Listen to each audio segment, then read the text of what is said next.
Imperator Rome, a grand strategy paradox game that, let's say, a lot of people have mixed feelings about. It was a game that Paradox hoped would be a new flagship game, and reach the heights of popularity comparable to EU4 and Hearts of Iron 4. Maybe some people thought it could even go beyond these two games. Imperator Rome was also most likely seen as the next logical step for a new Paradox map game series, considering the time period. A period between the establishment of the Roman Empire and Alexander the Great's death.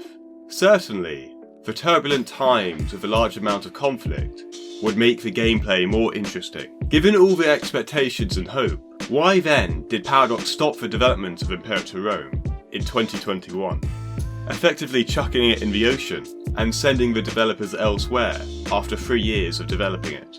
Also, why did the Paradox community almost mourn over the death of Imperator Rome, rather than become joyous and happy that Paradox have decided to put their resources to better use elsewhere?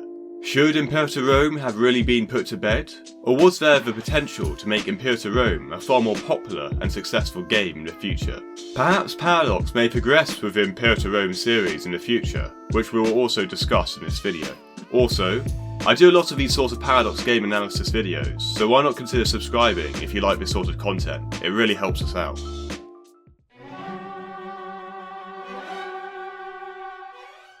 Our story begins when Imperator Rome was unveiled to the public on May the 19th, 2018. The hype began, and Paradox players got very excited, and this can be shown at ParadoxCon, when the whole room erupted simply by scrolling into the map.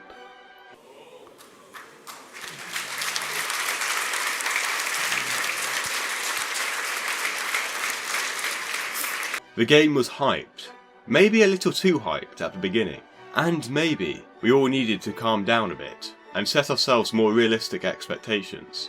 You see, when we compare this game to other Paradox games, for example EU4, they tend to have decades of reworking and adjusting to try and get it right over time. EU4 has had a similar trend to Hearts of Iron 4, and the same thing can be said for Hearts of Iron 4. Maybe some of the earlier versions, like Hearts of Iron 2, had poor aspects of the game that would be changed over time in new games, and Hearts of Iron 4 would be changed to suit what people actually wanted. Imperator Rome was to a certain extent going in blind, meaning they had to make a game of really high standard, with in a sense limited market research. Given this, for the game to be successful at launch, it most likely needed feedback to be successful and received well. The developers would also have to try and give Imperator Rome its own unique aspects. This would all take a lot of time, which sadly the Paradox developers did not have once they announced the game. Perhaps the limited time led to the initial downfall of the game.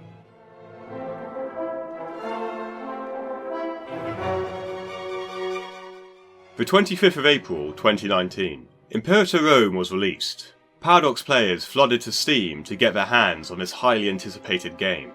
Paradox made some big promises. You can now get your Imperator Rome wallpaper and decorate your desktop. This is probably the only reason for people buying the game. Over the next few hours, people started to play the game, and the reviews started to flood in. All the reviews from big companies such as PC Gamer and IGN rated this game very highly. One reviewer said it was endlessly fascinating. Really? I'll tell you now, most people who got the game would not say the same thing. Despite the endless praise from the big company reviewers, the people who actually played the game had a different opinion. One person summed up his first experience with Imperator Rome in one sentence. It was wide as an ocean, but only 2 inches deep. Another person summed it up as eating a sandwich with nothing in it. This basically means that despite all the hundreds of nations in the game, most nations were completely bland and almost identical apart from their geographical location. There is little in the way of flavour or events, according to them. To make this understandable for EU4 players, it would probably be like playing nations that look different on the map, but they have about as much depth as Haida. No events, no missions, and this would practically reduce the replayability of EU4, given the lack of substance initially in Imperator Rome. Despite the game looking great on the surface, and attracting a lot of people initially, people lost interest very quickly, since they believed it was extremely boring.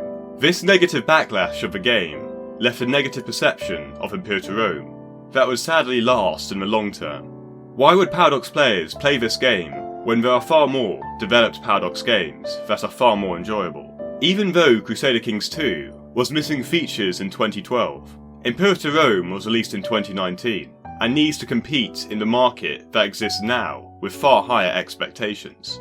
People were just not going to wait years for DLCs until it eventually becomes good. To look at it in terms of numbers, Imperator Rome went from 29,000 active players at release to 1,600 players a month later. So over time, some of the best responses to initially bad releases of games, such as Man of Sky, is to stay silent and quietly develop the game until it becomes playable and more enjoyable for people in the future. And Paradox did exactly this. Over the next 2 years, the Imperator Rome developers took the feedback on board and began to make updates for the game. Between 2019 and now, Paradox released 4 expansions to the game. Given the negative backlash on the Paradox DLCs policy, they decided to release a Punic Wars expansion for free. They also did this to slightly revive the game. The expansions were perceived by Paradox fans as generally very positive. The last expansion, Heirs of Alexandria, got really positive reviews, and lots of people started to recommend Imperator Rome, despite the initial failings. In terms of numbers, Imperator Rome grew in average players for the month by 300%. Why then is Imperator Rome dead today, with no further planned development? Despite the growing optimism for Imperator Rome over recent times, Paradox have completely changed their priorities.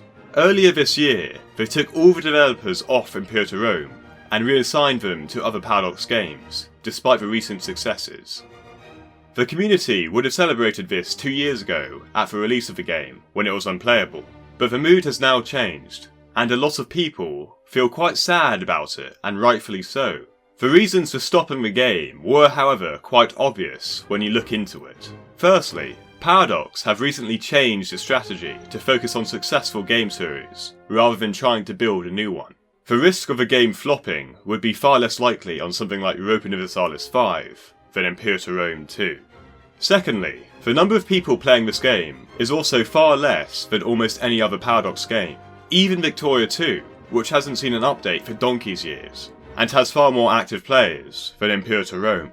Therefore, the people who spoke out about Imperator Rome getting the axe might be in the vocal minority. But could Imperator Rome eventually become a lot more successful if it was developed over the years to come? This is something we will never know, and that makes the death of Imperator Rome somber. The only hope is if someone at Paradox a few years down the line decides to revive the game. What do you guys think will happen though? Should Imperator Rome be left in the dust? Or should Paradox reverse their decision and reinstate their developers? Let me know in the comments. Thank you guys for watching, and I'll see you next time.